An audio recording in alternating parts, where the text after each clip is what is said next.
وادي لوتربرن في سويسرا. يقع هذا الوادي الجميل في جبال الألب السويسرية، ويشتهر بجماله الطبيعي وبوجود 72 شلال بس في هذه المنطقة.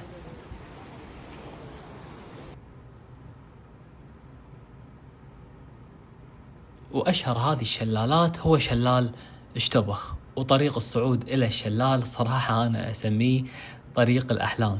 المناظر اللي قاعد أشوفها على يميني وعلى يساري كانت مناظر خلابة صدق. إني تحلطمت وايد وساعتي قامت تشب ألارم، تحلطمت وايد بعد مو شوية، والطريق ما كان سهل، بس هم صعدت وكملت.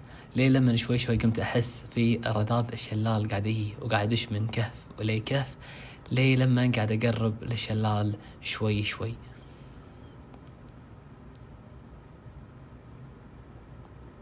ولما قاعد أقرب من الشلال الرذاذ قاعد يزيد أكثر وأكثر، ليه لما وصلت حق نقطة خلتني صراحة أكون في لحظة صمت. منظر الشلال وهو قاعد ينزل وأنا خلف الشلال، وقاعد أتمتع في رؤية الوادي وجمال الوادي وأنا خلف الشلال. ولا مو بس كذي، وكان الوقت the golden moment على قولتهم، الوقت الذهبي، وقت مغيب الشمس. وتشوفون المجرى هذا اللي قاعد ينزل من الشلال ويصب في الوادي، صراحة شعور لا يوصف. مكان يخليك تطلع من عالم الواقع، كأنه مكان خيالي.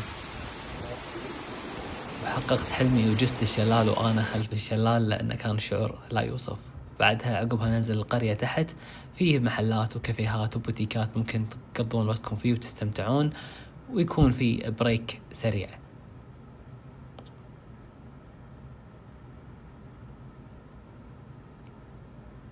وآخر شيء تكافئون نفسكم بسويت